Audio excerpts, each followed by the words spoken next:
Hello guys, and welcome back to Discussers. My name is Anderson. Today we're going to be taking a look at Six Flags Great America and their 2022 editions, and I think we all really know what's going on here, but I'm just going to talk about it, so let's get to it. So obviously everybody knows that V2 is getting rethemed to the Flash. Hopefully it's the Flash. I really can't think of anything else it could possibly be besides the Flash. I think obviously the repaint's great.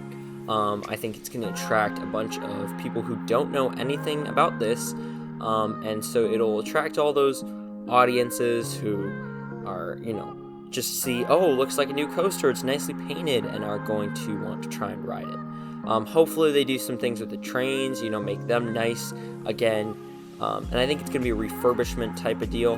The track's not really going to get any work, we haven't seen anything like that, so we're just going to assume it's a repaint. I also think it would be nice for them to not just do their standard, posters, which they will probably do. So I'm guessing that's what it'll be, is it'll just be their standard DC posters type of thing, and that they'll call it a day at that being theming. We also know, if you look at the footage here from JiggidyNDG, who visited the park, during their holiday in the park, Whirligig is also removed. I couldn't find any other footage, so check out the footage in the iCard above. But yeah, so they also removed the Whirligig, and all we can assume is that it's going to be rethemed to DC, which will mean that it'll look something like Fiesta Texas's retheme, making their swings into DC supervillain swings, and I'll show just like a quick POV of that on the screen. And that kind of coincided with their large edition of Joker Wildcard. So, besides that, we're getting these two new rides. And I think people don't realize how good this is for the park. So, Six Flags is known for a few things in my mind. Decent roller coasters, top tier 10 years ago.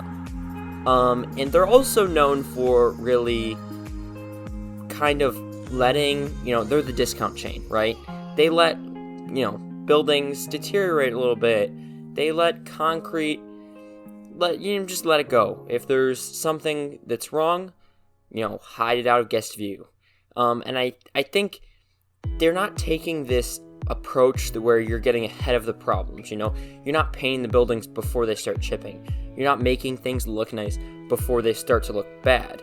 And you're not, making the parks just look nice in general, and I think this shows what this new CEO's initiative is. Sorry, and I think that's kind of what we're gonna see from the future of Six Flags. Hopefully, as a chain, is repainting, retheming the rides that need it, like V2, which has been there for a long time. I don't think that they're gonna remove this even in 10 years from now. They're gonna remove it when this ride breaks down, and people were saying Max Force is, they're just going to remove it because Max Force is here. How is having two launch coasters a bad thing? I mean, I'm just thinking of Six Flags Magic Mountain, which has three launch coasters, at least Full Throttle, Superman, and West Coast Racers, and that's a great launch lineup. You got a family coaster, a thrill one, and then you got that kind of wild card with the backwards launch. I feel like this is the same way. You got a Ford backwards launch one, and you got a super powerful one. And why is that a bad thing to have multiple of the same type of ride? But besides that, what this means is that the park is moving to a direction of, fixing things up, investing where it needs investment, and not just focusing on the coasters, which, as much as I hate to say it, is important. And I think we could also see, so this is obviously going to be DC area, so it's not just going to be the coasters that get rethemed, not just the rides. They're going to do some theming around the area to coincide with this new with the new map, with the new area. I think we could see Yankee Clipper get some sort of DC theme. It could be even like Aquaman, which I don't know that it would work well just because you've got Loggers Run, but you could, again, all you'd have to do for Six Flags, what they're willing to do, put up an Aquaman sign with the new name, and that's it, and call it a day. But I don't think that's going to happen. That's kind of if they really want to, make this theme pop, they could do that, make every ride like that. But I don't think they're going to do that, so they're going to call it a day with this new edition. I think that's great. And I think that's a good thing. I think it's great for them to now finally be doing something like this, because I have said for years, and not just me, there's been a lot of other people who have said it's just not a great look when you have one DC ride in the New Orleans area, two in the what was this, Yankee Harbor area, and then you've got them really just spread around the park, and that is not a good look. But what I like about this is really bringing together the theme. I have loved forever their Southwest Territory. The themes work together.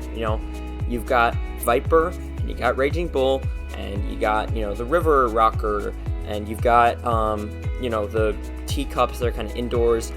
I feel like it all fits the theme, and the buildings look nice, and it fits. It's a very cohesive area. And then you walk to the other side of the park, and it feels like insanity when it's just like some DC rides here, some DC rides there, and it's just like a mixed bag. So I'm hoping this brings things together a little bit. I think the Mardi Gras area, New Orleans area, they'll stay the same. They're not going to go that far. But I think, this is going to be a starting point, and I think we could see this kind of lead into other fixer-upper type additions, which is better for the park in the long run. Especially as they're going to have to handle more and more crowds, as crowds have been increasing at this park, if you haven't noticed. So that's going to be about it from this video. I know it's not very informational if you have at all been following this, but I think this shows, I just want to kind of talk about it, because this is such a great thing for my home park. This is such a great thing for a park that has needed this kind of TLC stuff for a very long time. So yeah, just put your thoughts down below. Do you think this is a good addition? I would say yes. You may have other opinions. And what rides should they remove? What type of updates should we see for this park? And I think what should this park do in the future to kind of keep this these good kind of TLC type of things going? But yeah, so that's about it from this video. If you made it all the way through, thank you so much. I really appreciate it. Remember to subscribe.